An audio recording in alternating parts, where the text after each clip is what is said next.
So welcome everyone. Welcome to the second Life MOOC. This is a third annual event that happens every April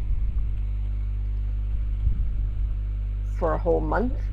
And we're here on Minecraft with Vance Stevens and his team. Instead of going through the names, you'll be introducing yourself. They're going to demonstrate through screen sharing exactly what they're doing, or not everything they're doing, because they're doing a lot. I think it would take a couple of weeks just to show what you're doing. In any case, you'll get an idea of what's happening. So I'm going to put myself in the background and let you guys start the show. Thank you for joining us, everyone. And today is Sunday, April 24, 2016. And this is Learning Together with Vance Stevens.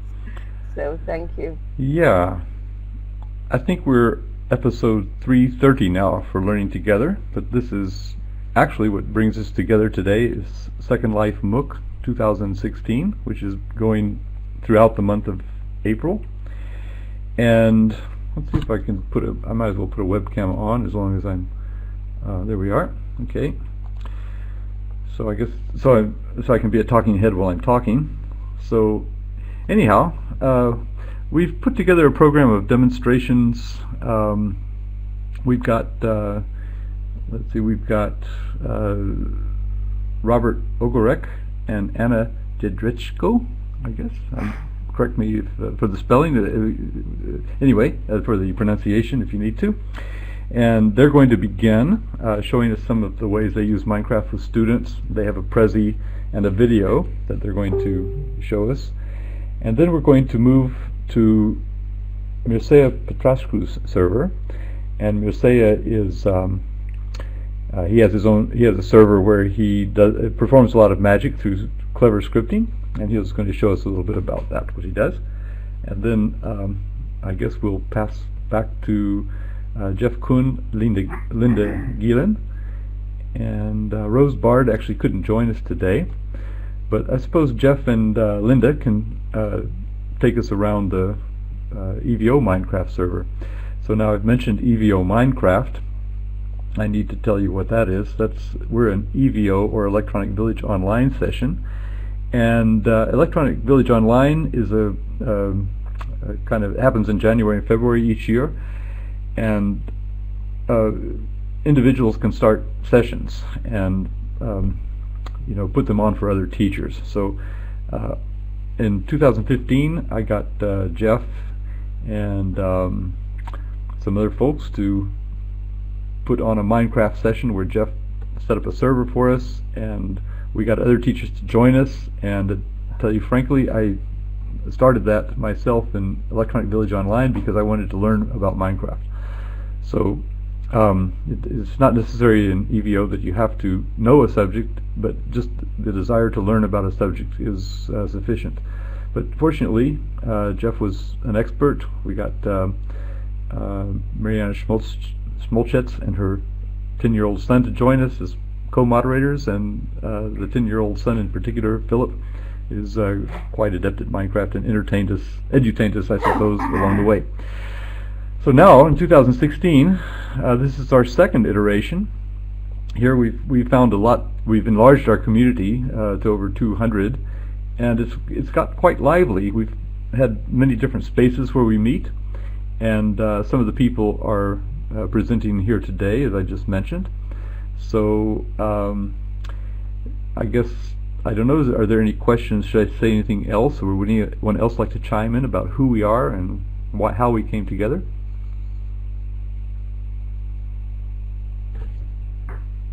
Okay, I guess not. In that case, maybe we could turn it over to Robert and Anna, and they're going to show us in a Prezi what they've been doing with students using Minecraft.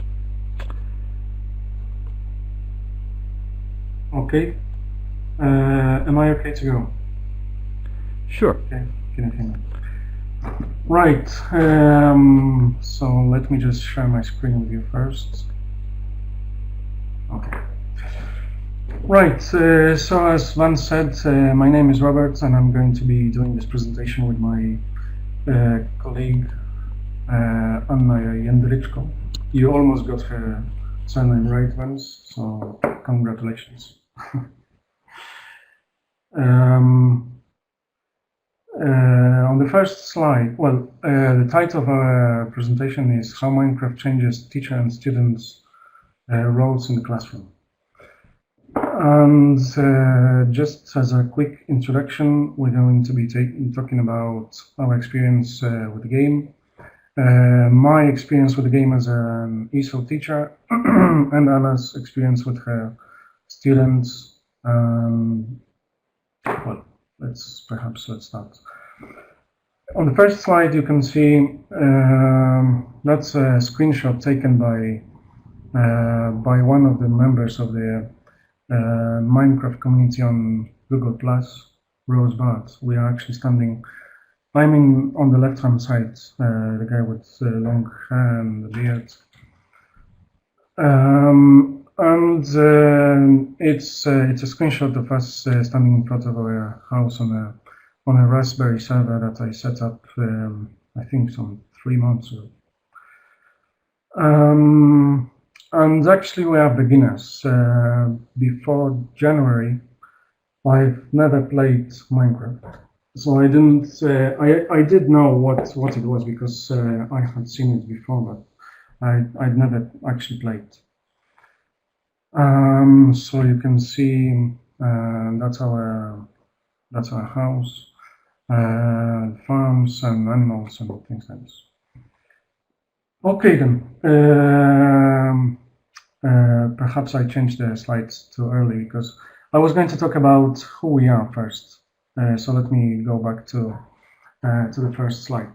Well, Ania is a Polish language teacher in public school in Poland, and I'm Polish as well, but I live and work in Spain, and I teach English at a private language school.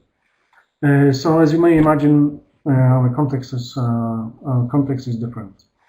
As far as time and availability to students is concerned, and as well as objectives. In my case, there's a lot of focus on teaching grammar, reading, writing, and things like this. Something you may call traditional attitude towards language instruction. And actually, students kind of expect to be taught. It's hard for them to take responsibility for their own learning. They basically are not used to it. So I teach ages. Well, this year my students are between 6 and 12, let's say. And well, basically, I try to use real material and somehow motivate them and make my students think for themselves in some way. I use games, videos, crafts, and things like this.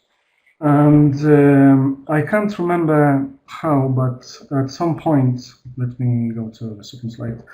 I found this article on the internet, and basically it's what you can see. Why Minecraft may well be one of the best games for language learning, and it got my interest.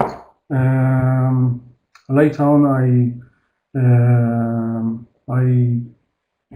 I started reading about Minecraft. I found about Philip, can't remember his name, Smedjovich or something like that.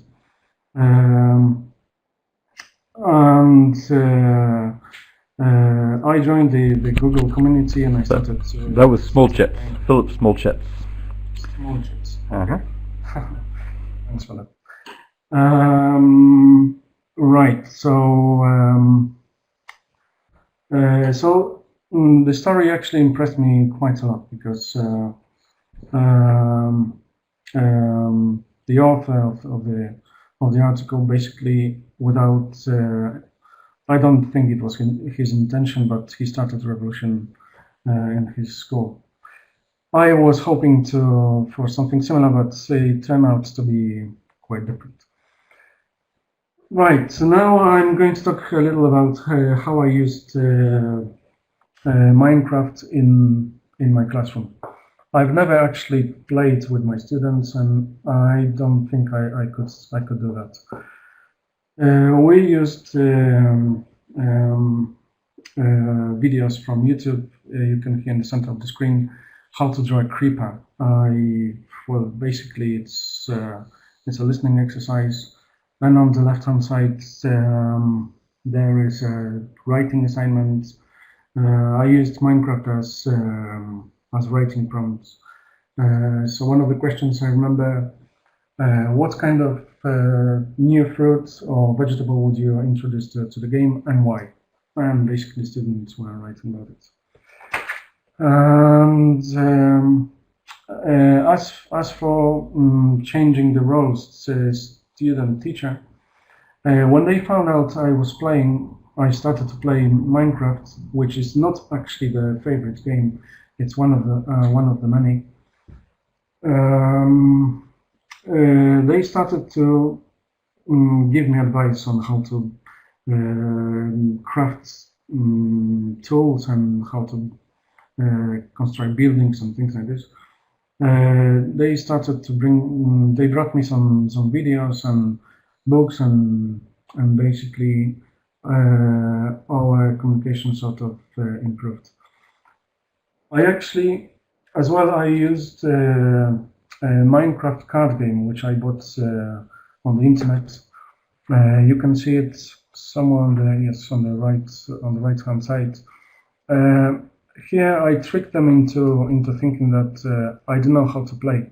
Well, actually, at the beginning it was true. So I just left one of the groups with the game, a video from YouTube, and basically I left the classroom. I came back after some 20-30 minutes, and I just asked them how to play. Of course, they didn't know, but I told them I wanted to use the game with other groups, and I needed help, and I asked them to write instructions for the game, which they did, of course. Now, so that's it. As I was saying, I never played the game with my students, although I would love to. There was no revolution as in Turkish case, if I may call it like this. I can see a potential, but for now that's all I did. Sorry, it's still my turn. So Anna and me. We started playing, I think it was like perhaps 3 years ago. 3 months ago. 3 months, sorry, months.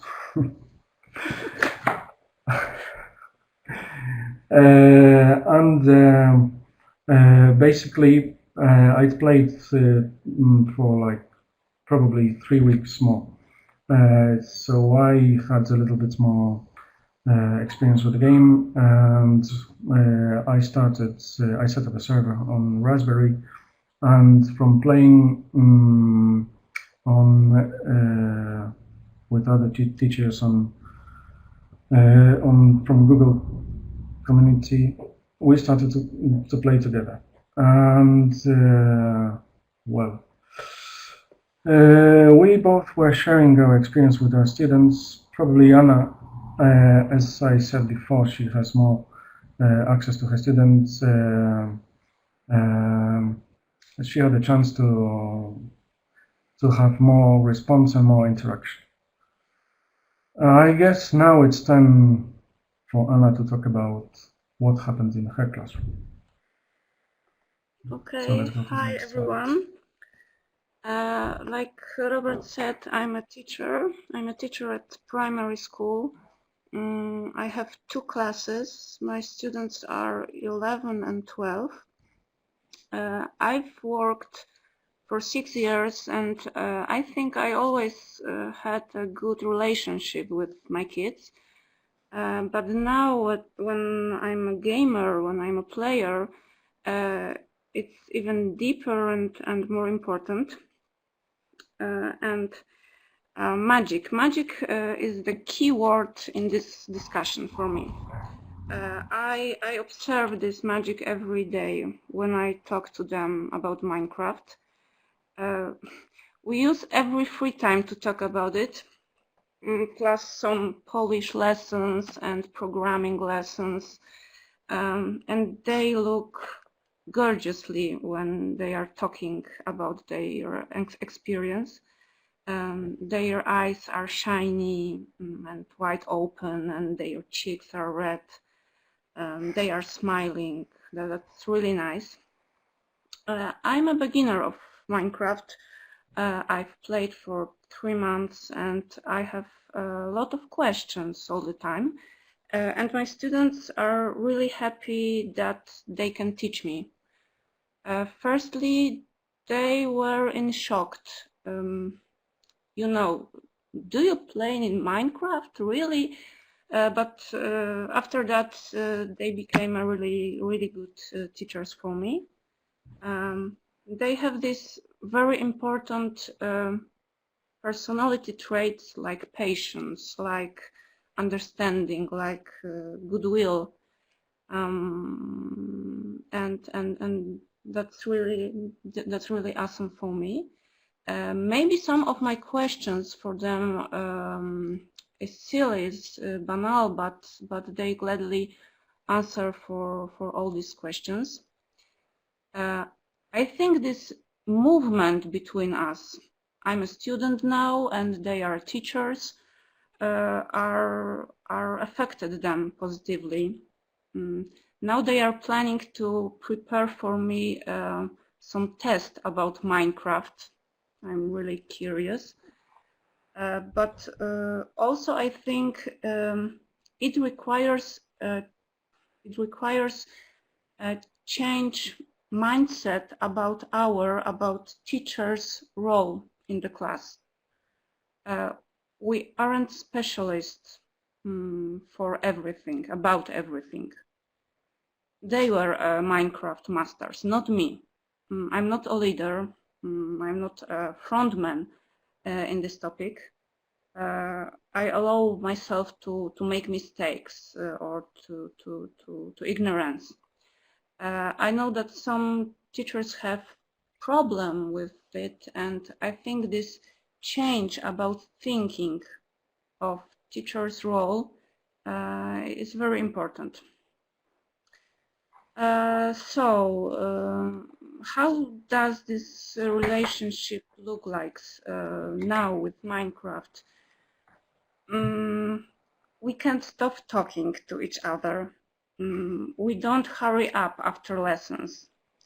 I feel big sympathy, big respect and involvement, and these feelings help me to reach to them. I want to tell you something about my student. His name is Adrian, and he was a very shy boy, very introverted. He used to say nothing on my lessons, nothing. I'm his teacher for 2 years, and basically I didn't know him. When we had started talking about Minecraft, Adrian has changed. He is a very good player with big experience and knowledge, with his own YouTube channel, and I think he needed to show me his power, his strength, and Minecraft gave him this chance. Now he's quite outgoing, he's open, he talks a lot, he smiles, he explains me a lot, he makes tutorial films for me. A few days ago, we were talking via Skype chat, and he ended this conversation, if you have any questions, please ask.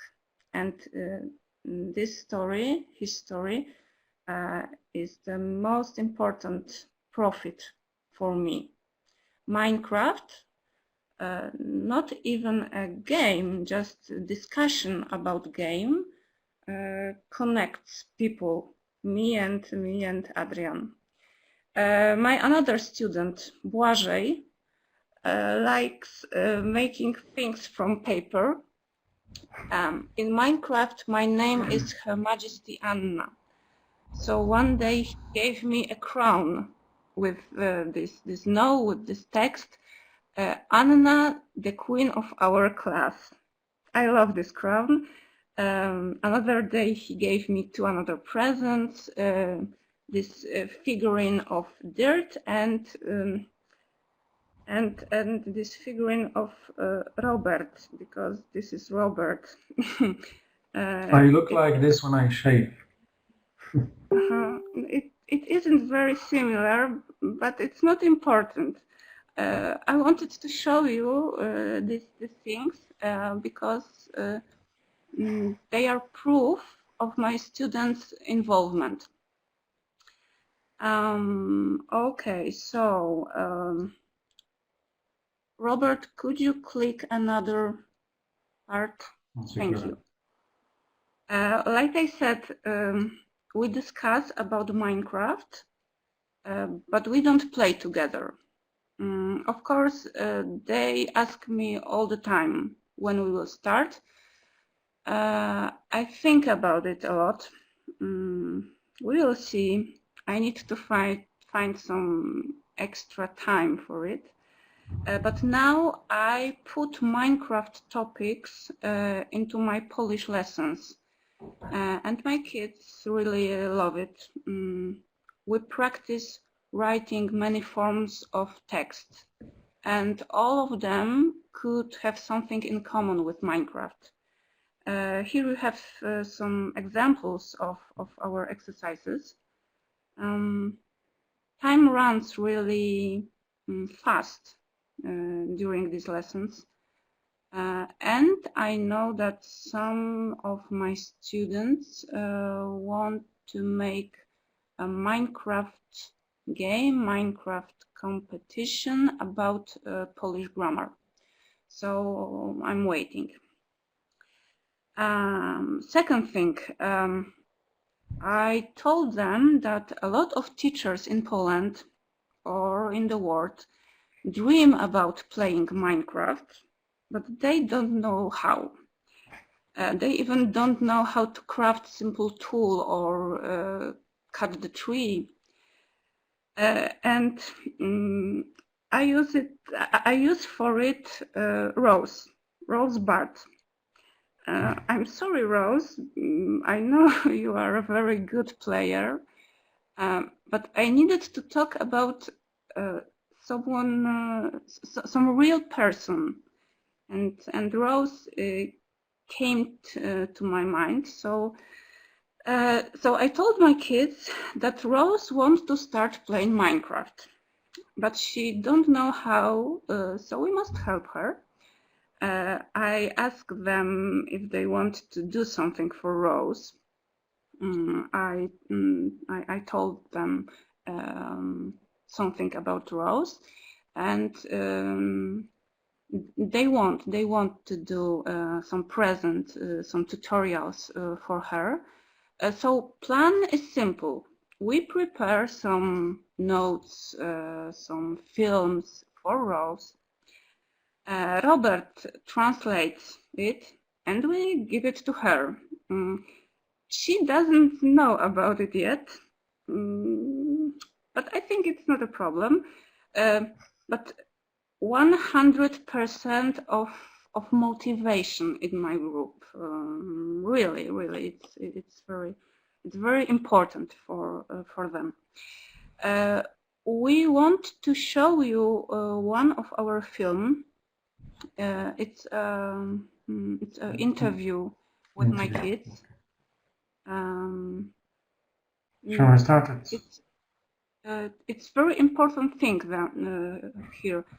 Most of my students feel that Minecraft could be useful at school. So, Robert, let's try. Right.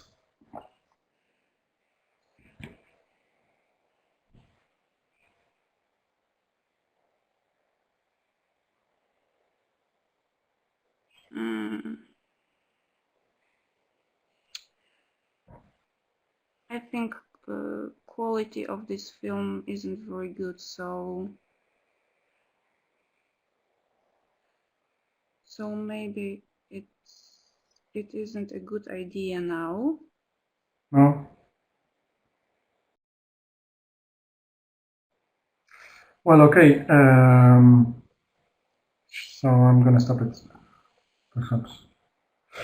Well, we're gonna share this presentation in the chat box anyway. So if you want to see it, that it's an interview. It's not actually video they made for Rose.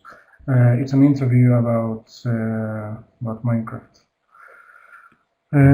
I suppose we're gonna have to be finishing soon because we've used like 20 minutes of our time, 22, I think. Well, just a few words to finish this presentation. We actually started a YouTube channel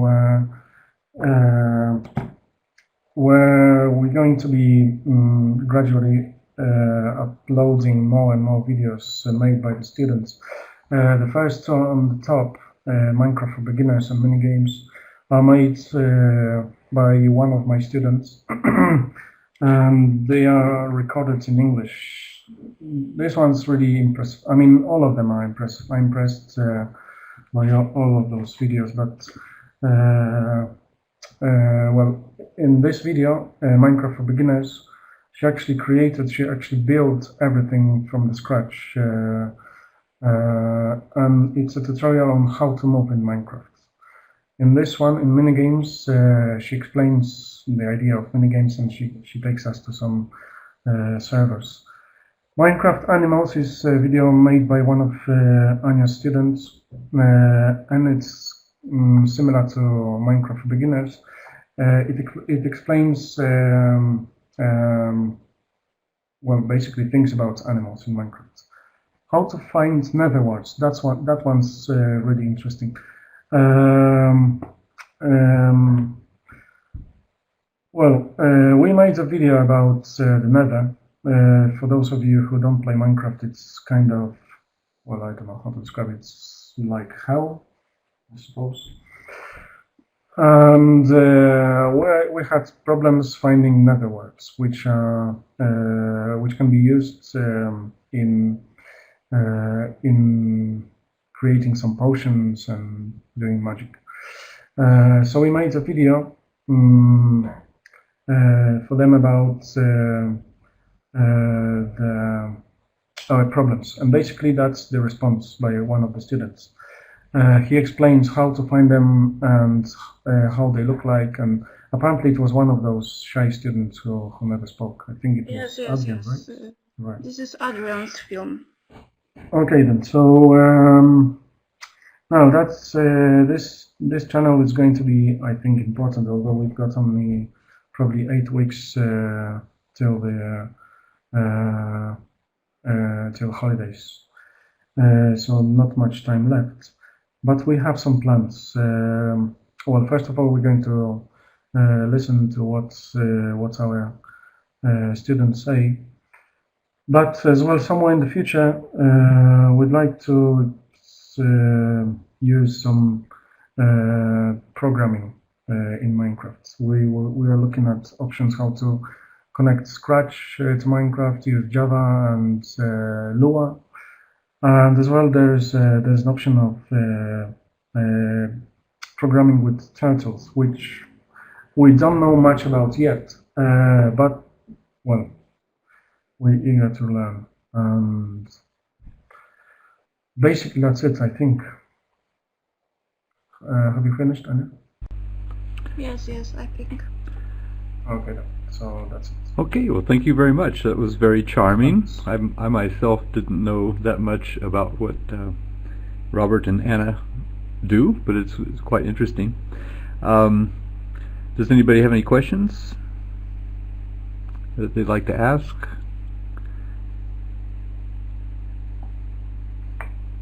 Oh, you can see me if you want. Yes, that's nice. Okay. Well, I'm with Mircea at his server, and I'm going to try to screen share. We're getting... go ahead, Robert. Let me just say I'm going to share a link to this presentation with you. In the text chat. I'll just find it. Yeah, just put it in the text chat. We'll copy that. So, Nelly has a question. Go ahead, Nelly. Okay, there's a question. Yes. I guess it's faster to ask. What about the administration? Is there a problem with the school administration as far as Minecraft? Is there a money or funding issue? What are the reasons why you may not be able to use Minecraft in your classes?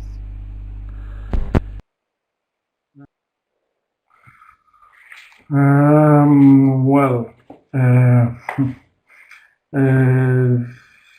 there is a convention.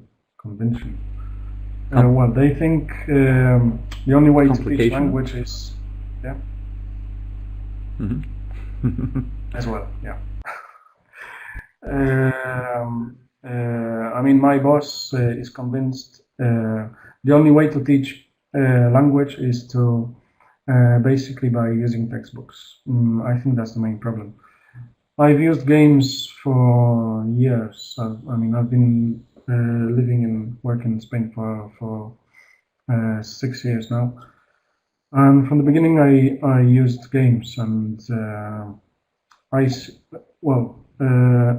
first of all, I don't think textbooks are so motivating, because most of the time they have nothing to do with our pupils' lives. So basically, they don't want to be sitting for an hour doing exercises or reading text and things like this.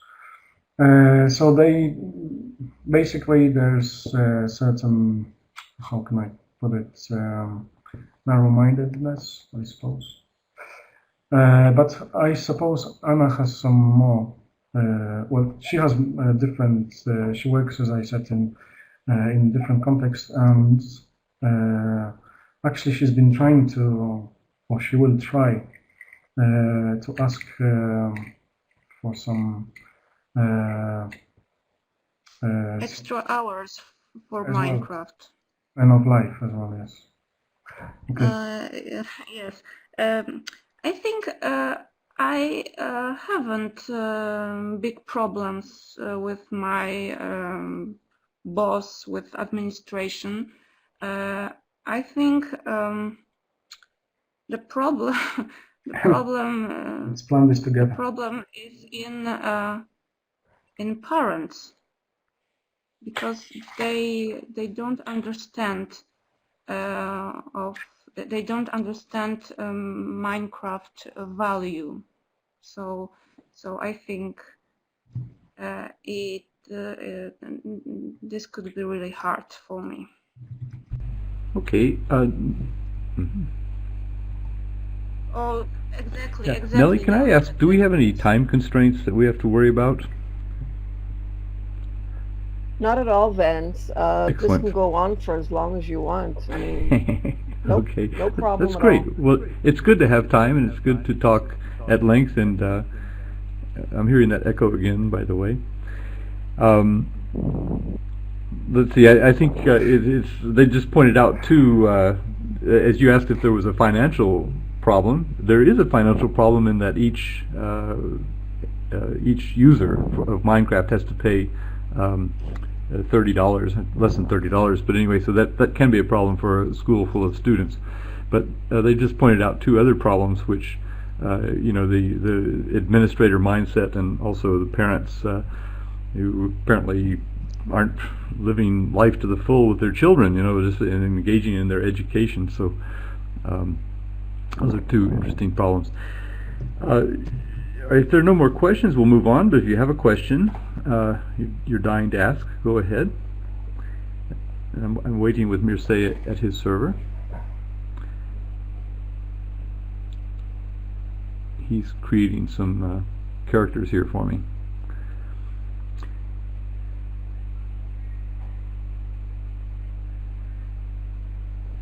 Yes, we watch videos at school. Yes. Our videos and others. Do you mean Minecraft, Heike? Well, I mean, I watch with my students. I use more videos than games with my students. Minecraft as well. The screenshot of the creeper you saw in the second slide or third slide, whatever. What I do is I use it for listening. So video, I find a video on YouTube, and this particular video was how to draw a creeper. So what I did, I played the video. It's I think it's about 5 or 6 minutes long, and they had to listen without actually seeing it at first, and they had to draw whatever they thought the voice was talking about. So yes, but perhaps not about how to play the game, because most of my students are professional players. I mean, they are like 3-4 years ahead of me. So I don't think they would like to watch a video on how to construct, how to build a house, or whatever. They know much more. Yeah, of course. And Jeff has often told us about some of these superstar video creators who, they're in all kinds of games. They have channels where they go in and they play games, and people like to watch them do it. So there are, I'm sure Jeff can add to that. He's quite up on this kind of thing. So I think maybe we should move on, because now for the part of the program where we're going to share our screen in Minecraft, we're finding, we did this last week with the IATEFL Adobe Connect, and we had really good success. But this week on the Ohio University Adobe Connect, we're having a lot of lag, but we'll do what we can. I'm in Minecraft with Mircea at the moment, kind of watching him and something else, or somebody else, creating little magical items. And I'm going to try to stay still so that the screen doesn't move a lot, but and I'll let Mircea take over. So Mircea, I believe you're ready to talk to us. I see he's got his mic active. Hello, I'm Mircea Patrascu. I'm not a teacher. I'm an IT guy, but I like to teach kids privately to code, how to code. And for me, Minecraft is the perfect tool for this, because they can create simple programs and to see immediately on screen the result. They like a lot to create functions for building houses, stairs, things like this, and they also like a lot to create magic ones, for example. I will show you now a few functions we created together. I will wait for Vance to catch up. Okay, I'm trying to shift screen mode so I can do that. For some reason, I don't have crosshairs on. Press so F1, Vance. F1, yes. Oh, there you go. Let's solve the problem. Okay, there we are. Oh, excellent. I've been hitting the keys and experimenting with the F keys. Okay, fine. Let's go. So we have simple commands for building houses. We'll see it appearing in next time. Mircea is running a script that just creates a house. The script basically builds the house, and he points and he I just typed the creates it. command and the house was built in a few seconds. Yeah, the command calls a subroutine, and then he. So it looks like the screen share is not too bad. When I'm moving, you're going to get wavy lines. Sorry about that. Okay. Now I started to create some steps.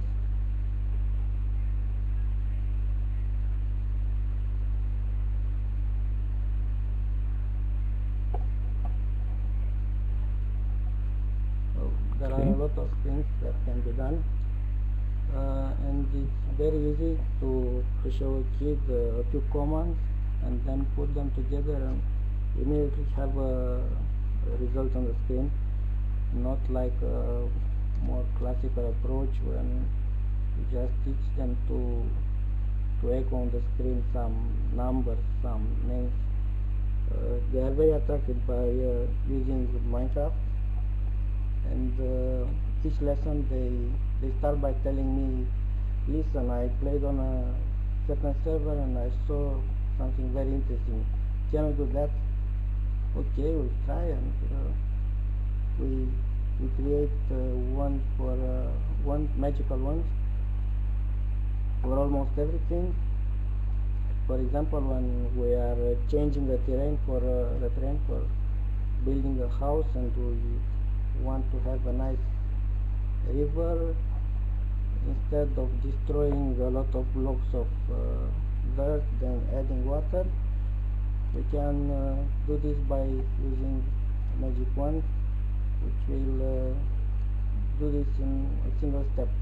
Destroy all the blocks above, replace with water, then for things more funny, we created a freezing wand which acts differently on moving entities. It makes them freeze. If we click on a block, it will be replaced by ice. I'll wait for Vance to come for you to show the screen. Okay.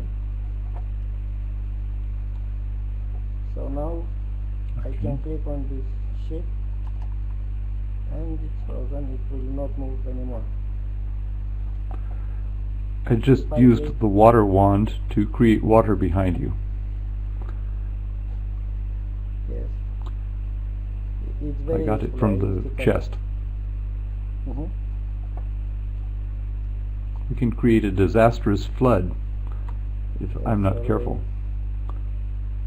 For example, if you look at the tree near you, how I say this? Yeah. The tree near me? It's kind of behind. Behind, okay. So the Yes. leaves were replaced by ice. Ah, yes, okay. There we go. Waiting for my screen to settle down. Will do the same. Here. Yeah, there's lag in my movements, but if I keep myself still, it will resolve and you can see what I'm looking at. Plus, there is also a lag after I do something. I see on your screen 10 seconds after. It's quite difficult to synchronize with your screen. Mircea, can we turn on the lights? Because it's very difficult to see on the screen. You know, Minecraft has periods of night and day, and we were entering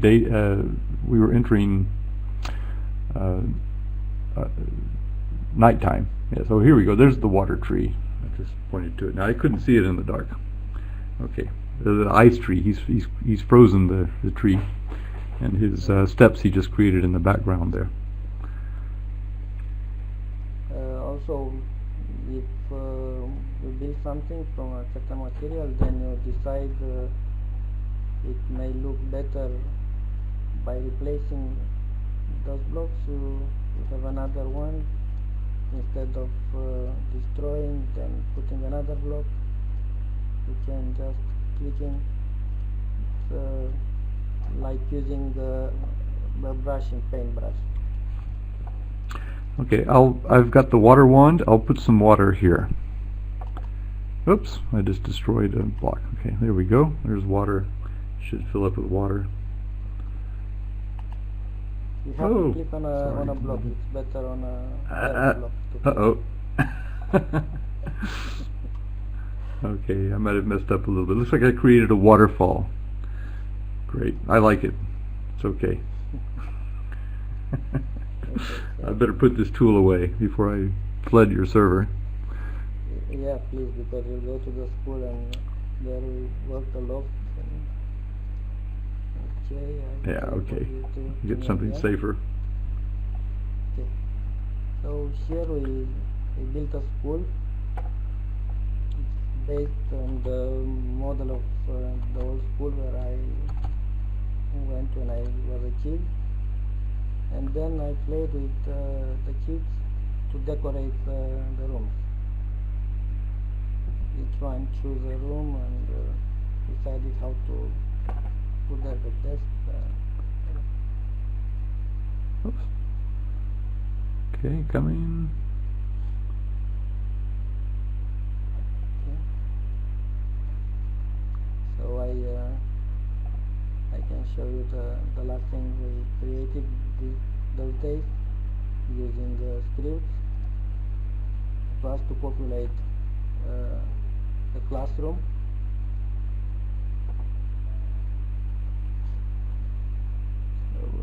There's Rose Bard is here. With us. No, it's not her. It's just an avatar. Rose was supposed to join us, but she had a last-minute family obligation and had to join her family. So, but here she is. There's Rose right there. She's eating something. I'm not sure what it is. I have a surprise for you, Vance. The next door. Okay.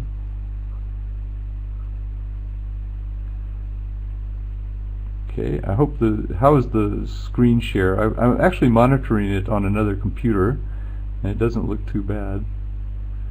Sorry, I'm having trouble lining up. There is a bit of lag on both my Minecraft and on the Adobe. Oh, there I am. There we go. I can show you where we actually are. This is me and Patrascu and Mircea in real. I've just changed the perspective of my avatar so that we can see that's my eyeball view, and this is from behind my avatar, so you can see where we are. So you're teaching the creepers and the zombies, and yeah, there is no discrimination in our school. Everyone is welcome in the school.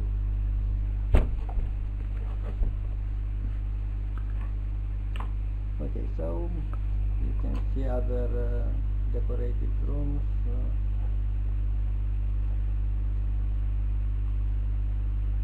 Okay, I'm just waiting for my screen to settle. There we go. Small library.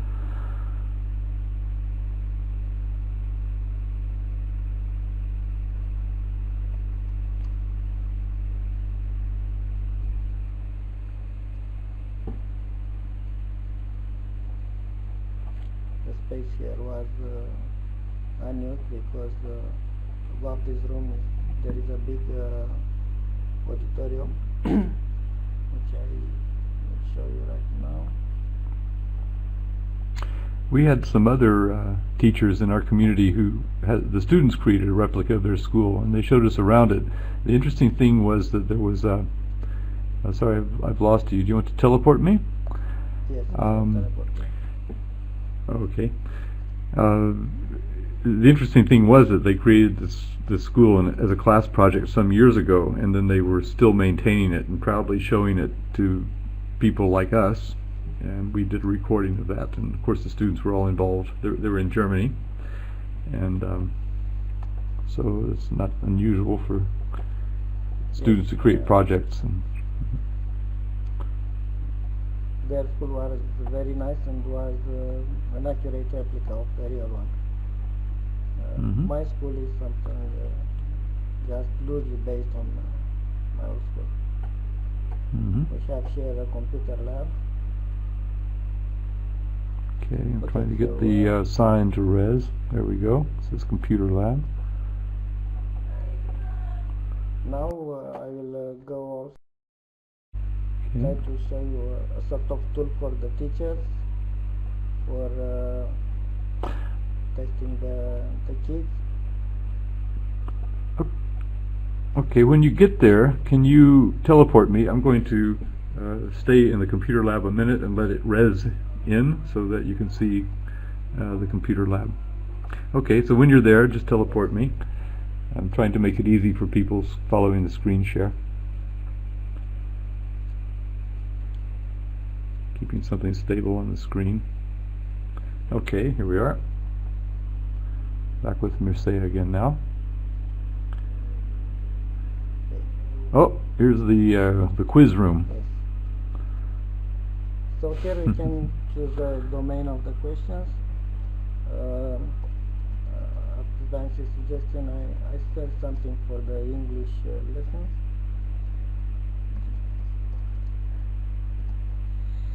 Okay. Trying to res on the signs. Okay, now So there's I will initialize the quiz. So in each room the questions will be updated. Then when I start the quiz, will be teleported each one in his room, having his own set of questions and being able to answer and being evaluated. okay. So I waited for her, and the answer is 4. So we click. I'm going to res on that. Sorry, I'm just showing you. There's a switch which switches the answer. Whoop! Right. I'm sorry. I hit the wrong one. Okay. There's a right click on that. Then I have to press the button to submit the answer. There we are. Okay. Button pressed.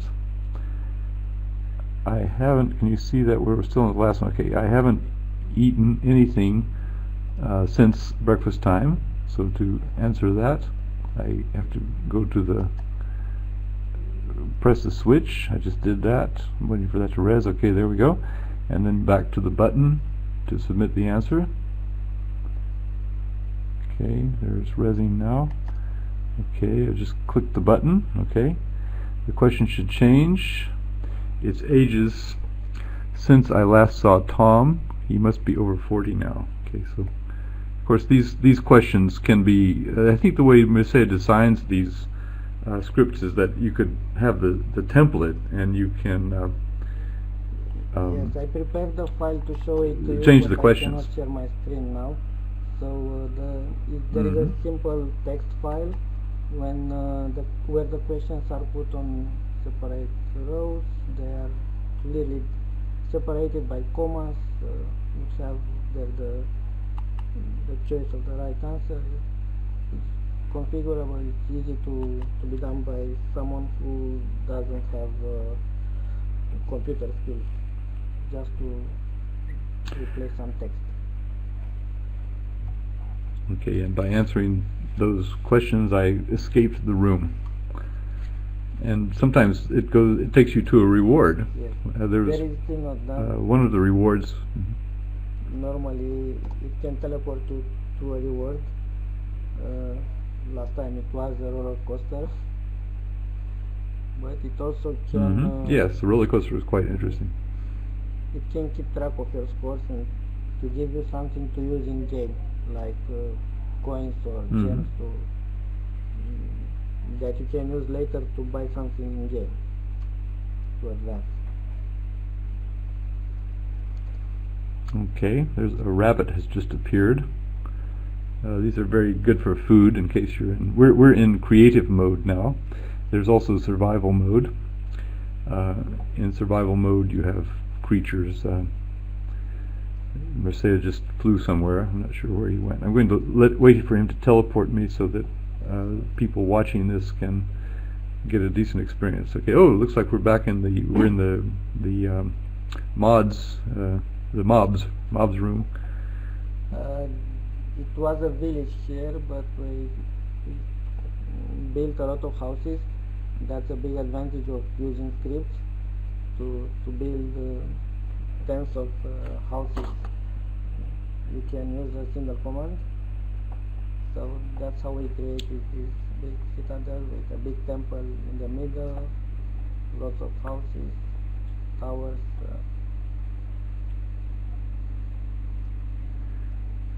And for those not familiar with Minecraft, who are these characters? Those are villagers. They're villagers. Okay. If you fly a little, you And see the from above.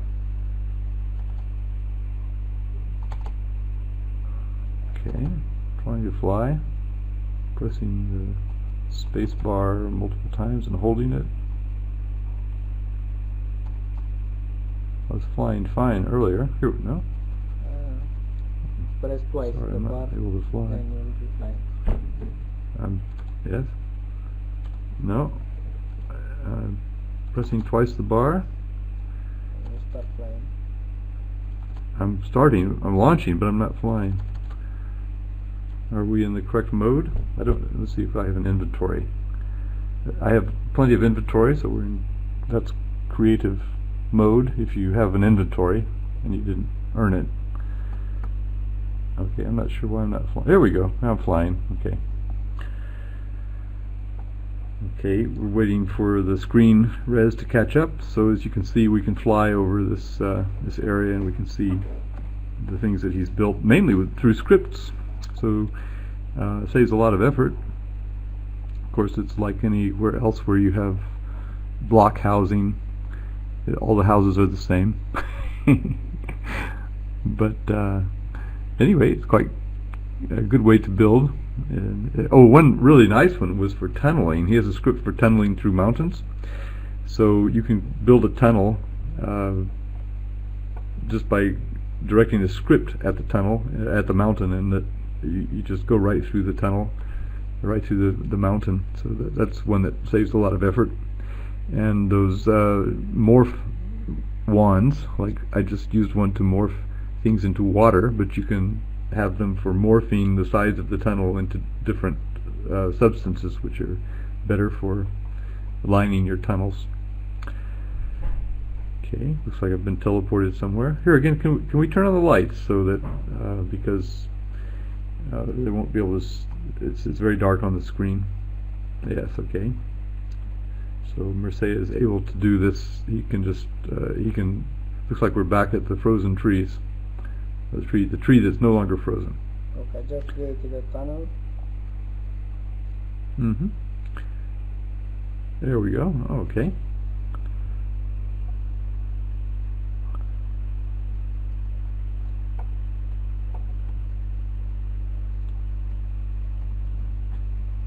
Okay, we just went through the tunnel. Okay. I don't know how that came out on the screen share. Interesting thing is that kids are able very easily to reproduce 3D models in Minecraft as with Lego bricks. Those statues up there were built by my kids in a few minutes, 10 minutes, something like this. It's unbelievable to see them, how quick they are able to build things like this.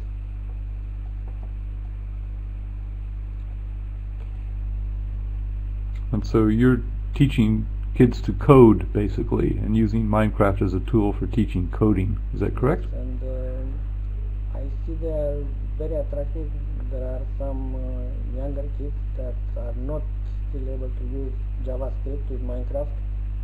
We are using Scratch, but each lesson they want to play a few minutes with Minecraft, and I tell them, look, if you will learn okay, Scratch, we'll be able to pass to the next level to program in Minecraft. And they say, yes, I want to learn this. Let's finish sooner with Scratch to be able to pass to the next level.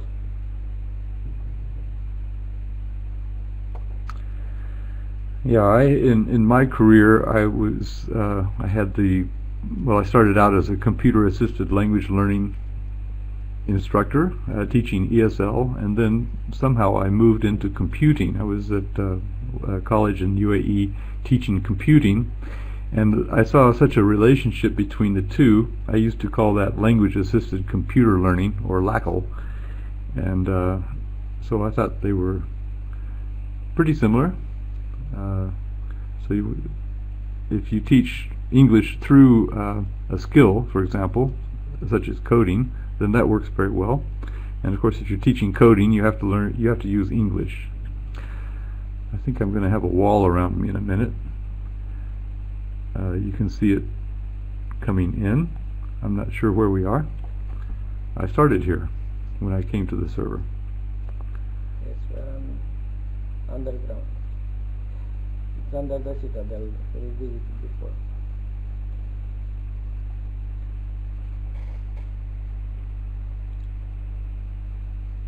Okay, I think we can stop here. We'll now go to the bar. It's not appropriate for this question. Okay. So if there are any questions.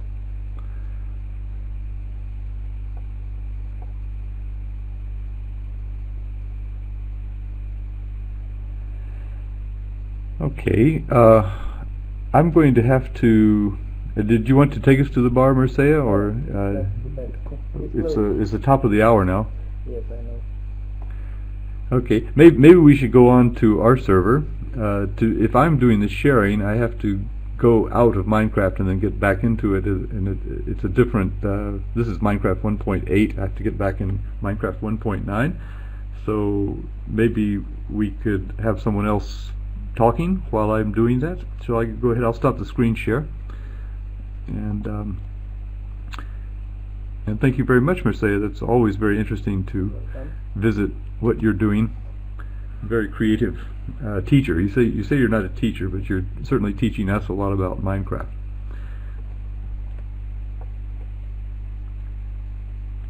Okay, I'm going to be busy on this other. Let's see. Okay. I'm going to be busy going to the server where Linda and Jeff are two. Hi. There's Linda right there. Hi, Linda. Linda's turned out to be one of our gurus, and she joined our community as a participant in the 2016 EVO Minecraft MOOC version. We're building our community, so anybody is welcome to join, as long as you have a real name and you appear to be a peer, a teacher. So we're not really accepting gamers with odd avatars and names that we can't recognize. So we're trying to interact with one another as teachers and learn about our profession. So we're going to go to the server that Aaron Schwartz is maintaining and that Jeff maintained for us last year, Jeff Kuhn. And let's see, okay, I'm in the right profile here, so I'm going to go there. Did the screen share work okay for Mircea's server? Okay, excellent. All right, so I'm just waiting for Minecraft to launch, and you can go ahead and get started if you like, and I presume you're at the server already. I just want to give a little background of who I am. So it'll. I'm a sure, go ahead. Yes, at, please. An all boys private school, and I've been very fortunate because I was able to get my administrator to agree to purchase Minecraft EDU. In fact, he's the one that sent me the announcement that they had. I can't remember, it was an article online about how he was using Minecraft EDU in the classroom. I was introduced to Minecraft by one of my students who I ran a after-school computer lab where kids would kind of do a little bit of downtime and play some games that we had on the computer. I kind of evaluated all the software that came through that I put on that particular, on the machines there. And so he kept saying, Mrs. Gielen, you've got to get Minecraft. And when I first looked at it, I noticed that it was multiplayer, and we kind of steered away from that because of the conversations that can sometimes come up on some of these worlds, and so I wasn't sure. But when I got the article and found out there was an education version, then I went full forward, and we purchased the license and purchased a number of student licenses as well. And at that time, Minecraft EDU was a lab of student licenses was about $400. And we were able to afford that, and so we got started, and that was in 2011. So I've been playing it since then time, and I'm totally hooked on it. Play it every day. And we started doing a lot of our, we do the program through our computer literacy or computer credit that the students have to get. And we've taught computer programming using the Computer Craft EDU, and there's lots of worlds on the Minecraft EDU version that were already built by other teachers, and so we use those as well, and have been doing that for, I guess, 4 or 5 years. How long? Oh, you started playing 4 or 5 years ago? Or when did you start with Minecraft? Yeah, in 2011. Mm-hmm. Okay. You've come a long way in 4 or 5 years. 2011. Uh-huh. Yes, made a lot. What was nice about the Minecraft EDU version that was before Microsoft purchased it is that we're able to put a lot of mods on there. One of them being Computer Craft, but we've done fossils and archaeology. I run a city building map where students use Ham's Harvest Craft, which adds a lot of more foods, smoothies, coffee, all kinds of foods into the program. We use Bibliocraft, which offers a lot of different furniture that you can add to the program, and I'm thinking of one other one that we use, and I can't remember it right now. The NPCs, where you can actually program your own non-playing characters to interact with students. And so they can click on them and ask them a question, they have to answer. If they get it correct, they move on to something. So it's very programmable to be able to get them to do different tours. There's a huge map, World of Humanities, that a teacher created, and it has all these structures, the Eiffel Tower, Greeks, and you can walk all the way through it, and he has little quizzes and quests that the students do so that they have to answer certain things and get certain rewards from that. And then it leads them through that quest throughout that world, which is really neat. I think in the screen share I'm looking at a what would you call it, a dynamic map. Is that correct? Yes, these are maps that I think, I can't remember if it's Beth that created these maps, that she's been traveling around. She created the maps and been posting them here for us to see. And they're maps that fill in as you move around your server. Yes, Mm-hmm. as you travel, right. Mm-hmm. So the map kind of generates where you're at, and then as you move along, it starts to expand. And you can actually increase the size of the map by continually crafting it over and over again, and you can zoom out, basically, out of the map. Mm-hmm. Where am I standing right now? So right now, you're in the EVO administrative building. Mm-hmm. When I first came onto this particular map, and I discovered this MOOC through ISTE. I don't teach a second language, but Beth O'Connell had posted it there, and so I decided to join, and I've had a wonderful time being here.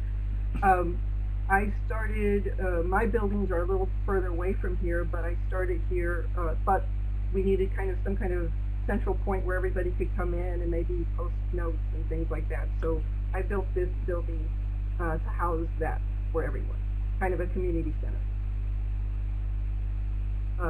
If you want to, we can move to the second floor.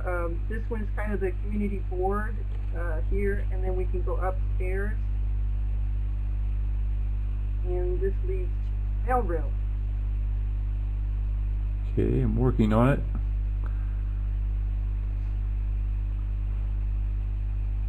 There's complications here. The mailroom. Yes, everybody has a chest.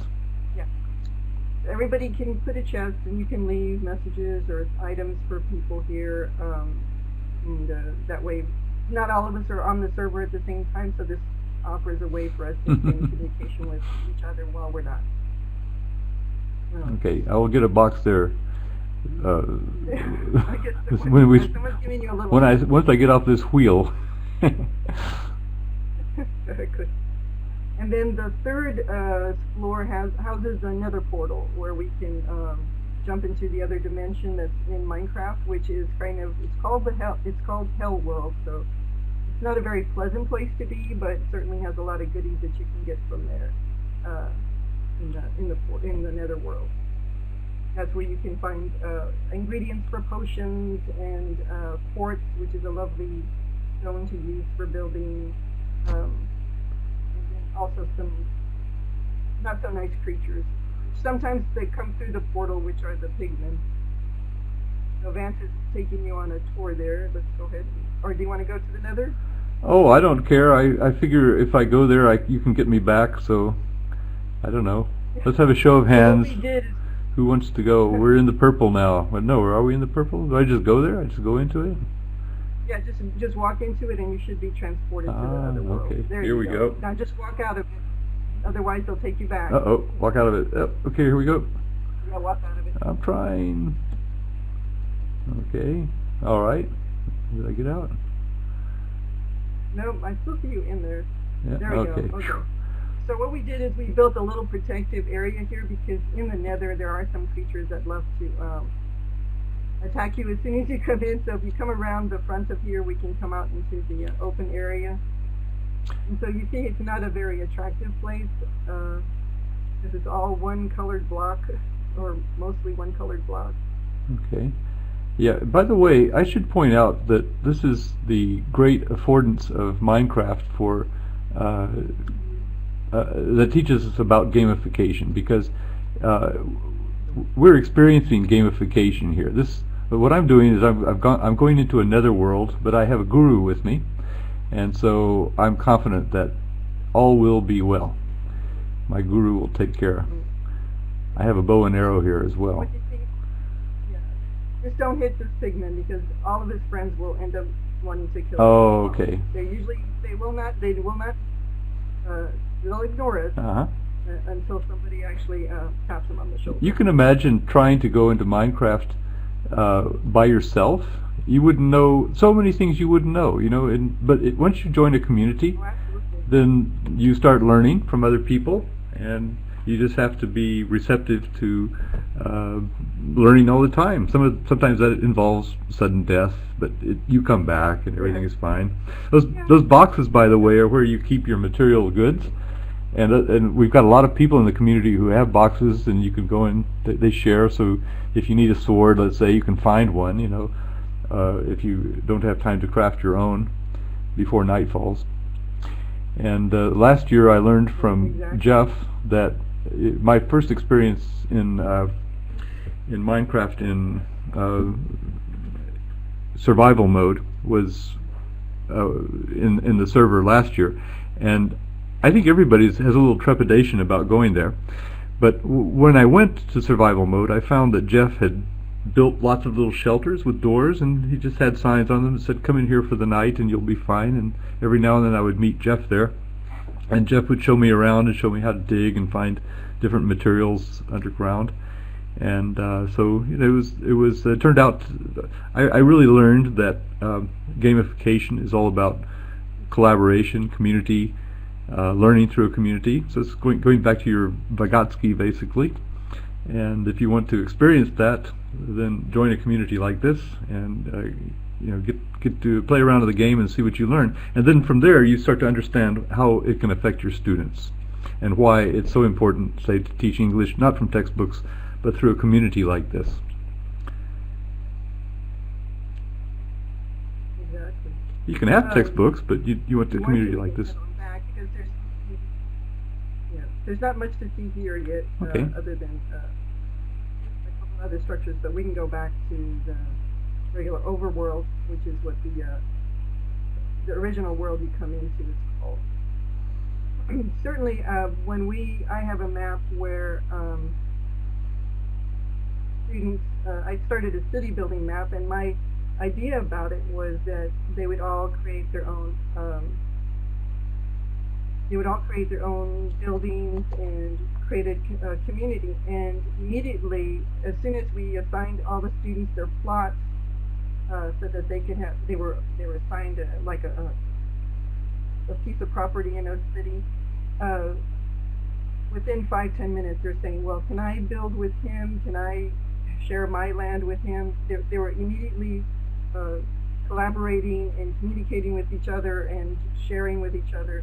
They didn't want to do things by themselves. They wanted to work together automatically, and it's happened every single year that we use the map. I assign everybody their own individual plots, and then immediately they start saying, "I want to share, we want to group together, we're going to do a thing together."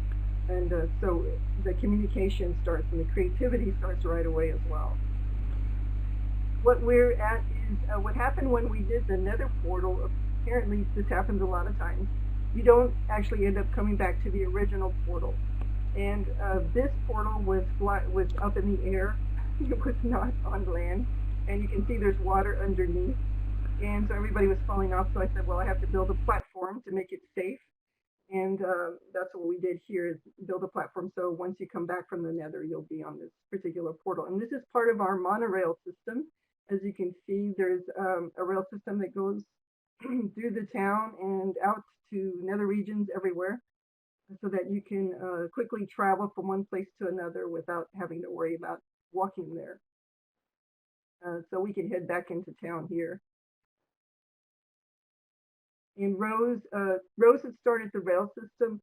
She had started it on the ground, and I told her, well, a lot of times what happens is when your rail system is on the ground, mobs, both friendly and unfriendly, will end up on your track and then stop you and send you back in the opposite direction that you wanted to go in. So I said, let's elevate the rail system.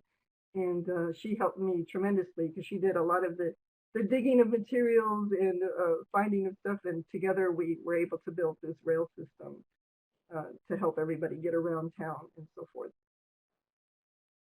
And this first building here coming off the rail system will be Rose's property. You can see she's worked quite a bit on it. She's got farms in there, and she's got a huge now house there as well. I don't hear you anymore, Vance. Are you with me? Sorry, yeah, I muted myself. Yeah, I'm having lag in my actual Minecraft, and so it's causing me to have to. I feel sort of drunk here, but it looks like I've got control over it now. But there's that plus the lag as it gets transferred to the Adobe Connect screen share. Okay. Nice sunset. This is Rose's place, yeah. And then beyond that is that community center that I built early on, where we could be able to share things. I'm not sure. We also built a it's called a mob grinder. You find these spawners that spawn mobs, and you use them to either gain experience points, which is part of what allows you to enchant your tools. And so this is a quick way to get that kind of enchantment, or XP, so that you can start enchanting your armor and the tools. And why is it important to have enchanted armor? Well, regular armor will help you. Obviously, the different levels of armor. You have leather, which is your basic one that you usually can try to get at the beginning. And then there's, it goes from leather to iron to, and it looks like somebody's traveling on the rail, to gold, which is not so good, and then finally to diamond. And you enchant so that you can strengthen that armor, or strengthen the weapon or the tool. For example, on your swords, you can have things like smite and sharpness, and that helps you kill the bad mobs or the aggressive mobs faster. And then on your pickaxe or your axe, you may have efficiency or unbreaking, and so your tools last longer and they break faster, break other blocks faster. So in a bow, you can have infinity, which allows you to only have to have one arrow in your inventory to have continuous shooting, or power on it, so that when it shoots, it kills the mobs quicker. So enchantments are an important part of the game, important kind of a quest that you want to get up to. It's not, and that's what's neat about Minecraft. It's just so open. If there's no rules or regulations, there's no storyline that you have to follow. You make your own storyline, and so you create what you want to create. And if you don't want to enchant, you don't have to. But if you want to try to go to the Nether and get what you need to enchant your armor, or I should say potions, then you do that. And so it leaves it up to the player to decide how he wants to create his own story in Minecraft, which is the power behind it. If you want to, we can head over to my area. Okay. Why don't you teleport me where you are, because I'm kind of lost down here. I don't have moderator. I don't have moderator. Right. Okay, I'll try to teleport to you, but I thought you had it. Let's see. Okay, I hope I've got it. No, I'm not a moderator. You're not a moderator. Why not? Oh, moderator. No, on the server. Oh, we'll fix that. Right, on the server. Okay, there we go. So, okay. I'm not sure. And there's Jeff. Building this. And here's Mircea. And there's Mircea. So we can go through this tunnel. I'm not sure who built this tunnel, but it's nice because it helps get us to different places as well, and it's nice and protected. In that direction, this sandstone bridge that goes to Desert Temple, which is one of the structures that automatically gets generated in the game, and it has some treasures in it as well. There's several different structures that do get generated. One of them is the Desert Temple. There's a Jungle Temple. There's in the Nether, there's the Nether Fortress. And I still don't see events. Yeah, I'm having trouble moving. I think maybe it's maybe my. I was hoping I could walk through the tunnel, but I'm sort of frozen here. Yeah, okay, you might as well. Okay, I'll teleport to you. We get a cumulative effect of lag in Minecraft, plus in the in the Adobe.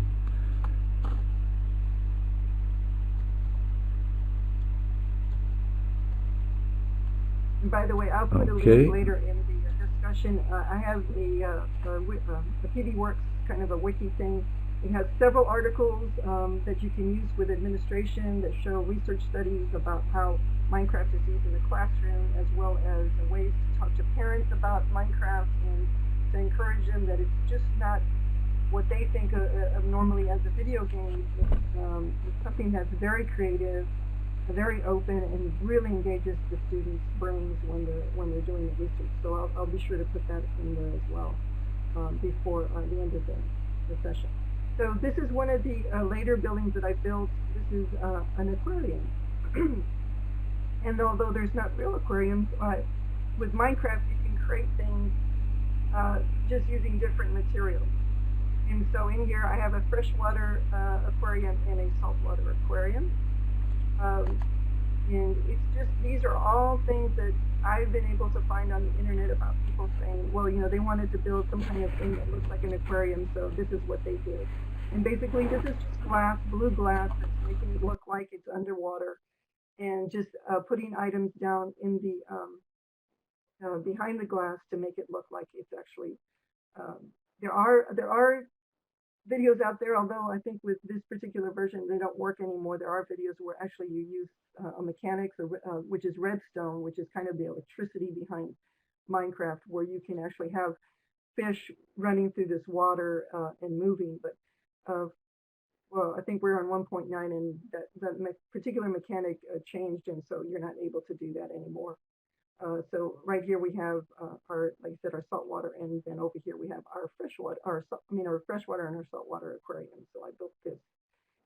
If you notice back here next to the computer, you'll see a printer, and these are just things that people come up with. They come up with ways to make things look like things in the real world, and so they practice and play with all the different pieces and items in there, and come up with a creative way to have a little printer. And basically what this is a banner kind of embedded in a half slab, which you can do with banners. And so it makes it look like there's paper coming out the top, and makes it look like a little printer.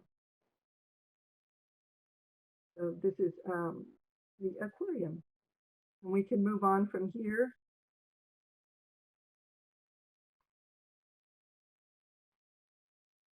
One of the first buildings that I built when I got onto the server, I came over to this area here and saw there was a lot of horses in this area, because it's the plains, and in the plains you'll get a lot of horses. And I said, well, I'll build a barn so that everyone can then enjoy having a horse. And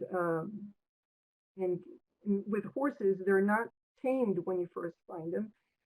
What you have to do in order to tame a horse is actually make sure your hand is empty, and then you right click on the horse, and you have to keep doing that over and over again. He'll kick you off, and basically you have to break him, and eventually they become tame, and you can put a saddle on them and ride them around the world. It's a quick form of transportation.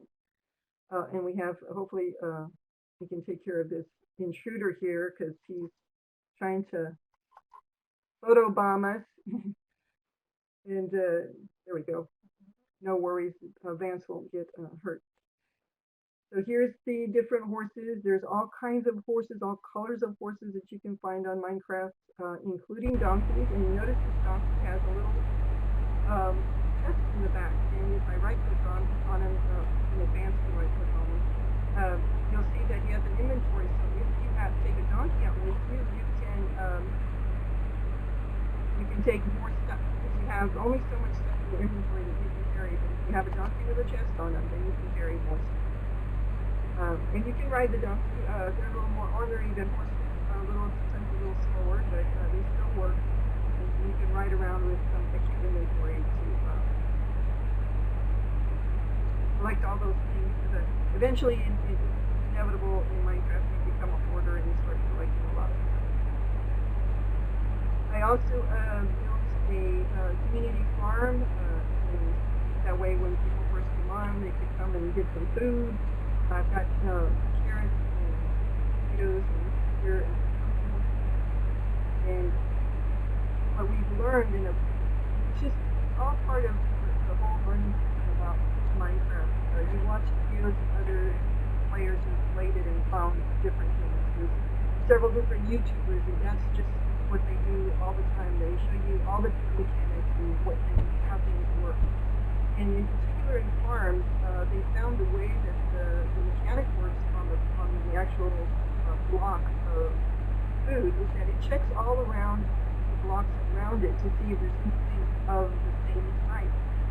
For example, wheat will look to see if there's any wheat around it.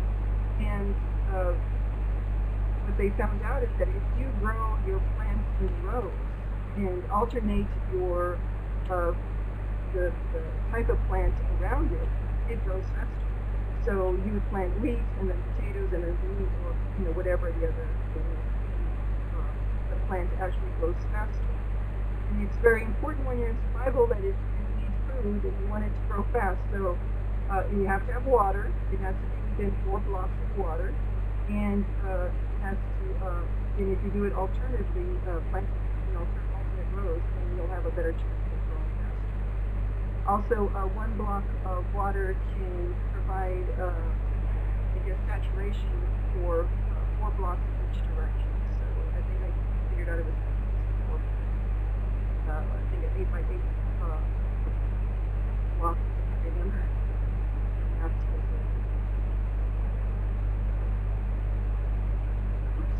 Shot. Oh, he's burning. Let me take care of this guy here real quick. There we go. He's hiding under the tree. I also did a sugar farm, cactus farm, and then I built this structure because in Minecraft, sometimes you get these trees that are massive, and it's very hard to get all the wood out of them. So if you build a structure and cap the size of the tree, the trees won't get that tall, and it's easier for you to take them down because you can reach the top without having to climb up on anything. So that I built that as a tree farm to kind of get as much wood as I needed in order to build my barn and my farm.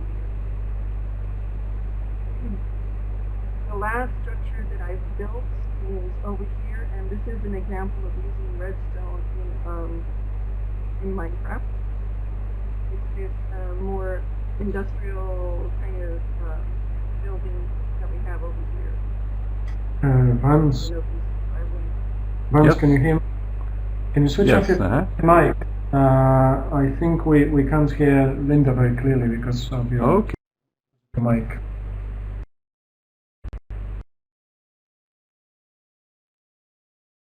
So over here is this is my redstone project for the I'm waiting for Vance to get over here so he can see it, or you guys can see it.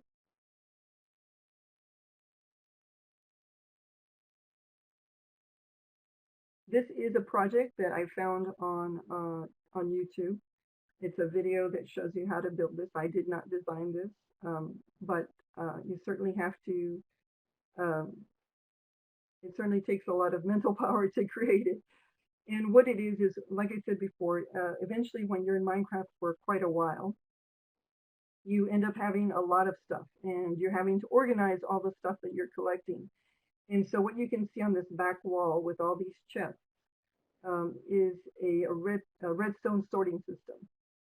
And down here right now, my sorting system is off, indicated by the redstone lamp and the lever and that it's lit. So all I have to do is in this chest right here is I put all my stuff in, and I don't know if you want to check it out, Vance, if you want to open that bottom chest down here. When you come back from your adventures and you have a lot of stuff in your inventory, you can just throw it all in there. And then once I turn on or turn off this light, you can start hearing the clicking, and it starts sorting everything into the proper chest. This particular system requires that every item in the chest, if you want to open one of the chests up for us, Vance, that something has to be in every single block inside the chest. That's the only way this sorting system works. So you kind of have to spread your items out and make sure you have everything that you want to go in the right place. If you have an item that you put in the sorting system and it is not found in one of these chests, what happens is there's a little chest back here that kind of, if you come over here through the door, Vance, back behind where the magic happens.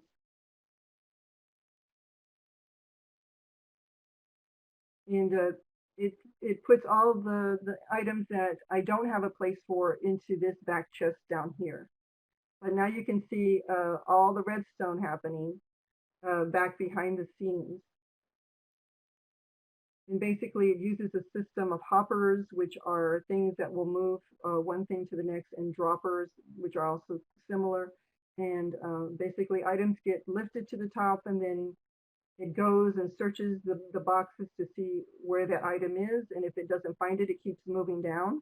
And then eventually it will come out to this, any items that cannot be sorted will come out to this particular box here. And then you can find a place for it in your system, so that next time you'll have a spot for it to stop. But this is a type of thing that really engages students with basically programming. You have to program these items to do what you want them to do. It's a system that works to that you have to figure out. It's not something that you can tell the game to do. You have to basically create it. And that's the part of the creativity and the programming that comes with Minecraft. It's just an incredible tool. People have built pianos that play music using this redstone system. They create all kinds of mini games, which are a game within the game that you can do with this kind of redstoning.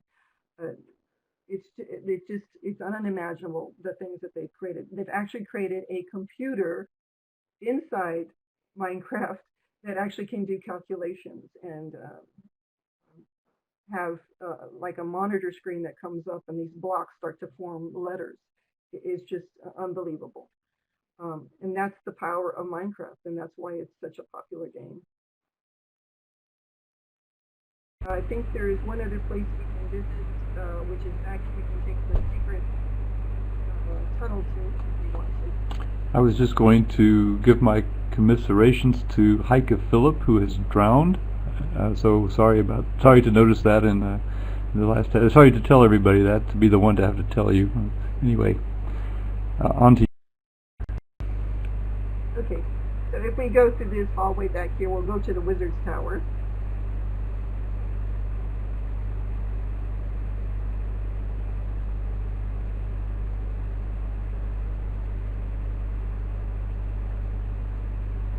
I'm having a lot of I'm having a lot of trouble navigating because every time I move my cursor, it just swims around. So I've really got to go very slowly. There we go. Okay, now I'm with you. Okay. Mm-hmm.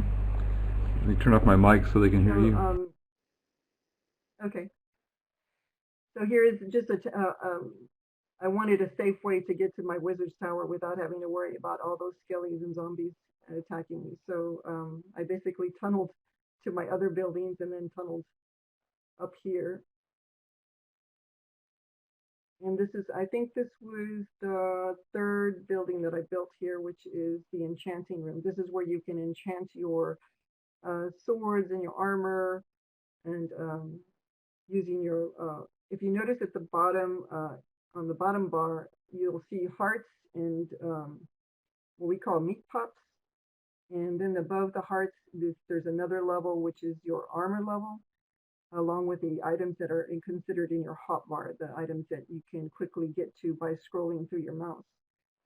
And just above that, you'll see a number, and that's your enchantment or XP levels, which allow you to then use those to enchant your armor or your weapons. And this is what you use to do that. It's this enchanting table in here surrounded by books.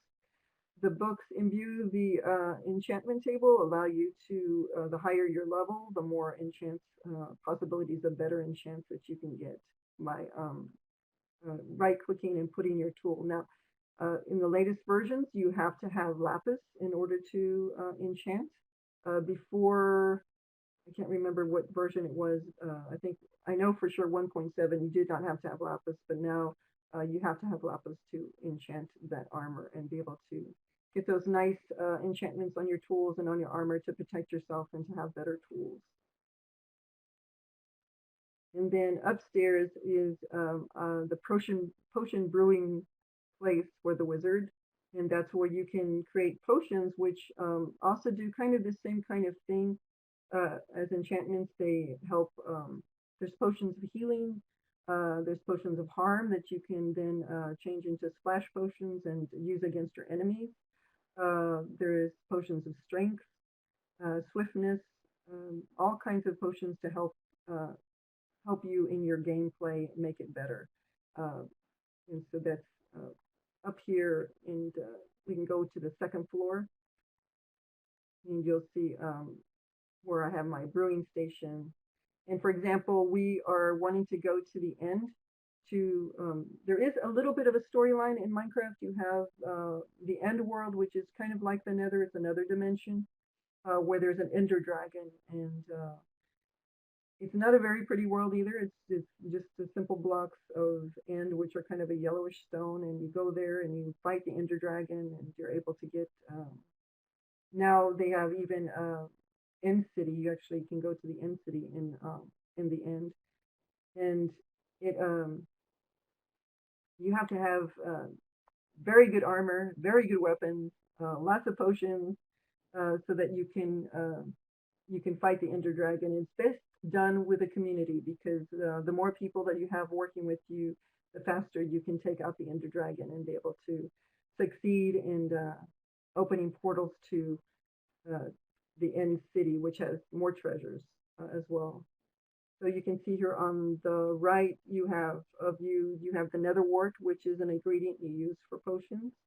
And then above, if you look at the potion supplies in the box above, you'll see all kinds of ingredients that you use to create potions, which are can be a lot of different items in the world that you use to do that. So I've created a lot of potions to help us when we go to the end again and try to take on the Ender dragon. I'm gonna see if I can see if there's any questions.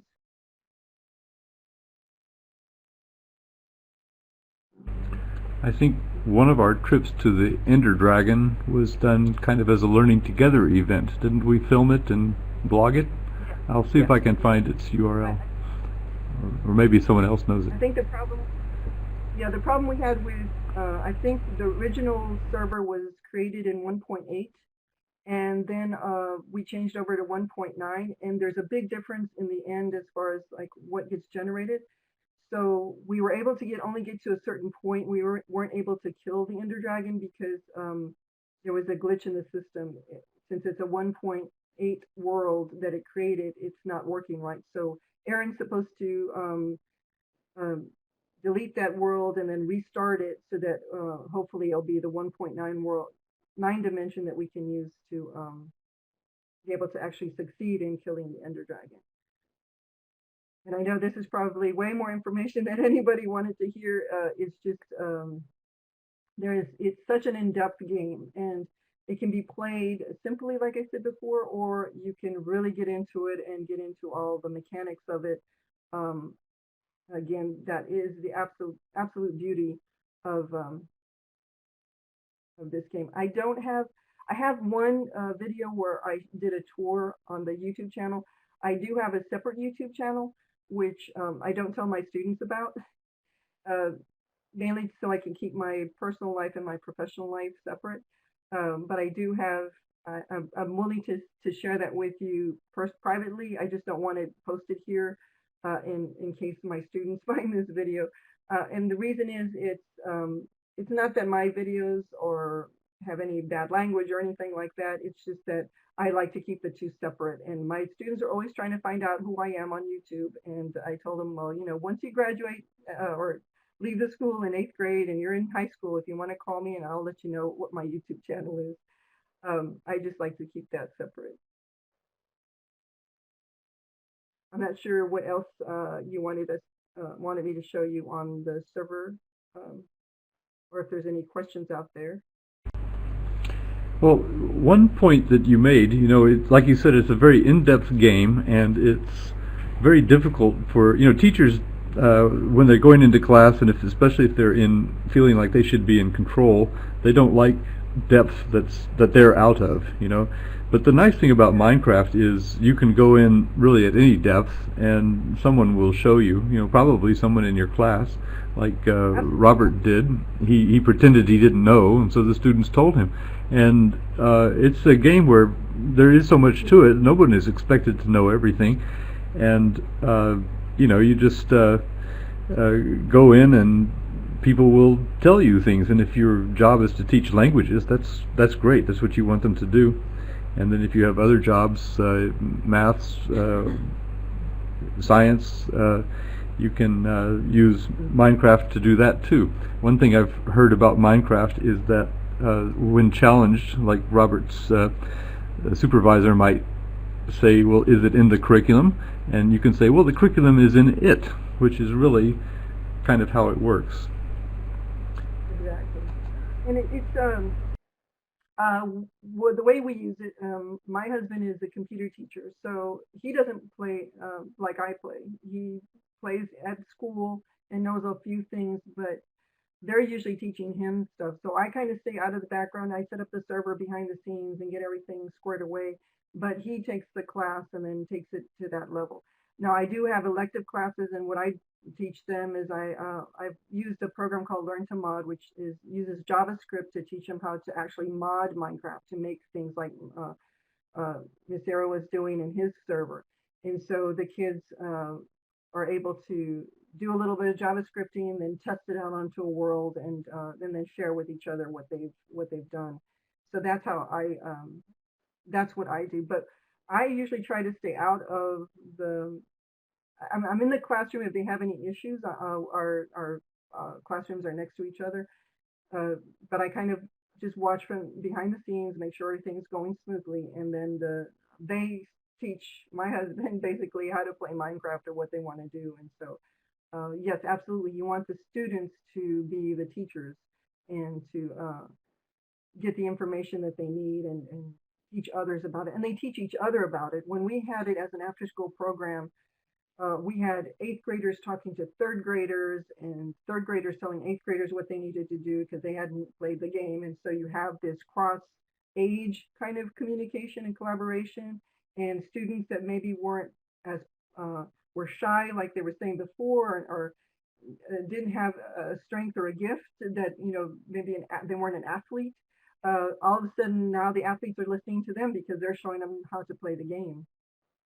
We also use it for English. We do a survival writing creative project, and what they do is there they play by themselves. They pretend that they've been stranded on some kind of island due to some kind of catastrophe, a boat wreck or a plane wreck, and our English teacher has them keep a journal and write as if they were in like a castaway, what their experience is, what happens to them every day, and they use that. They do that for about a week, and they create these wonderful things. Again, I'll put my link in the comments so that you guys can see that. I've shared different journals of the students there that they're writing about that. In fact, let me get that real quick here before I forget.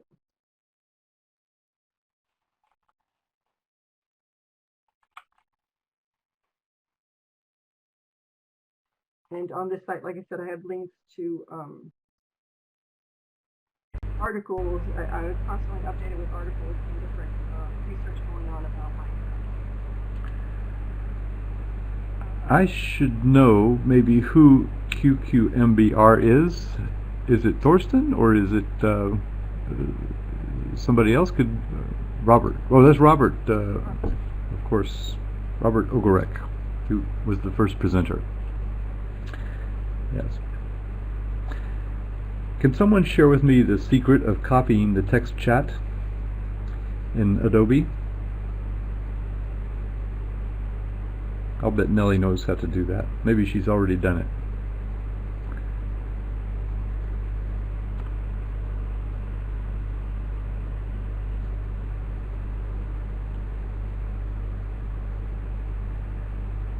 And we've been going almost 2 hours. Well, an hour and 45 minutes. So maybe we should be considerate of some people who may have other things to get on to. It's Sunday morning for some of the people here.